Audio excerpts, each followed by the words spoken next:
अस्सलाम वालेकुम नाज़रीन, आप सभी दोस्तों को हम काइट टीवी पर खुशामदीद कहते हैं। ड्रामा सीरियल पियन नाम का दिया के नेक्स्ट एपिसोड नंबर 67 में आप सभी दोस्त देखेंगे। जैसा कि अब तक आप सभी दोस्तों ने देखा कि रुशाना से शादी होने के बाद वकास बिल्कुल लापरवाह हो चुका है और वो अपनी जॉब की तरफ बिल्कुल भी तवज्जो नहीं देता। यहाँ तक कि वो ऑफिस भी टाइम पर नहीं जाता और अपनी तमाम जिम्मेदारियों से पूरी तरह से गाफिल हो चुका है। लेकिन दूसरी तरफ रुशान ने, जिसने अपना बिजनेस बहुत मुश्किल से खड़ा किया है, वो इतनी आसानी से अपने बिजनेस को बर्बाद नहीं होने दे सकती। इसलिए अगले एपिसोड में आप सभी तो देखेंगे कि जब रुशान ने वकास की लापरवाहियों से तंग आ जाती है तो वो वकास को ऑफिस से फायर कर देती है। वो घर आकर वकास से पूछती है कि तुम ऑफिस क्यों नहीं गए, जिस पर वकास कहता है कि नहीं। तो जवाब में रुशान उससे कहती है कि इसलिए तुम्हें ये पता नहीं चला कि तुम वहां से फायर हो चुके हो। इसलिए वकास बहुत ज्यादा हैरान हो जाता है और रुशाने से हक जताते हुए कहता है कि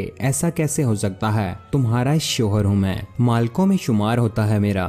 जिस पर रुशान ने वकास को दो टोक जवाब देते हुए कहती है, जाओ जाओ, ये सिर्फ तुम्हारा ख्याल है। मैं अपनी कंपनी को आगे बढ़ाने के लिए एक मेहनती वर्कर की जरूरत है जो ईमानदारी से काम करे। तुम्हारी डिग्री का कोई फायदा नहीं है मुझे।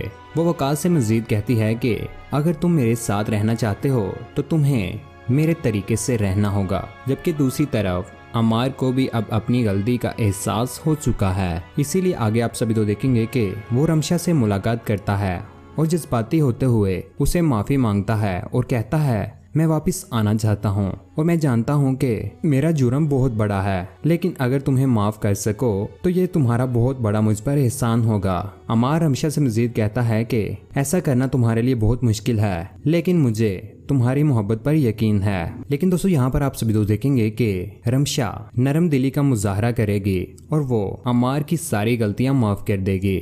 जिसके बाद आप सभी लोग देखेंगे कि जो कि वकास ये बात जान चुका है कि उसके घर वालों की वजह से रुशान ने उसे भी कबूल करने के लिए तैयार नहीं है। इसलिए वो अपने घर वालों से कहता है आप लोगों को कब एहसास होगा, कब आप सभी अपनी जिम्मेदारियां खुद निभाएंगे। मैं थक चुका हूँ और नहीं होता मुझसे। रज़िया आपा वकास को ये सब बातें सुनकर शदीद परेशान होती है क्योंकि उन्हें वकास से ऐसी तवक्को नहीं थी। इसलिए आप सभी लोग देखेंगे कि वो एक दफा फिर से वकास के पास जाती हैं ताकि उससे कोई बात कर सकें। जिस पर वकास उनसे कहता है कि आप यहाँ पर क्या करने आई हैं। इतने में रुशाने यहाँ पर आ जाती है और कहती हैं कि ये तुम्हारी मोहब्बत में नहीं आई, ये सिर्फ एक मकसद के तहत आई हैं जिसे ये पूरा करके ही जाएंगी। जिस पर रज़िया आपा रुशाने से कहती हैं कि क्या मतलब है आपका, मैं सिर्फ आप दोनों से मिलने आई हूँ। जवाब में रुशाने दो टोक जवाब देते हुए कहती है यहाँ पर कोई तुमसे मिलने के लिए मरा नहीं जा रहा, इसलिए आइंदा जहमत मत करना। यहाँ पर आप सभी लोग देखेंगे कि वकास जो कि सिर्फ और सिर्फ रुशाने की तल्लक से मोहब्बत करता है और उसके आगे झुका हुआ है, वो यहाँ पर भी अपनी बहन की साइड नहीं लेता और रुशाने को जवाब कोई नहीं देता। उसके बाद आप सभी लोग देखेंगे कि रुशाने जो कि वकास की हकीकत अब मुकम्मल तौर पर जान चुकी है, वो वकास से पूछती है कि तुम्हें इस बात पर कोई इतराज नहीं है कि मेरा साबका शौहर यहाँ आकर मुझसे मिले। जिस पर वकास कहता है कि नहीं, मुझे कोई इतराज नहीं है। जिस पर रुशाने वकास से कहती है कि तू चंग टकों के लिए ये भी मंजूर है तुझे, तुम लालची इंसान हो, नफरत करती हूँ मैं तुमसे। आगे चलकर आप सभी तो देखेंगे कि रुशाने आखिरकार तंग आकर वकास को छोड़ देगी। तब आकर वकास को इस बात का एहसास हुआ कि नायला कितनी अच्छी थी और उसे छोड़कर वकास ने कितनी बड़ी गलती की है।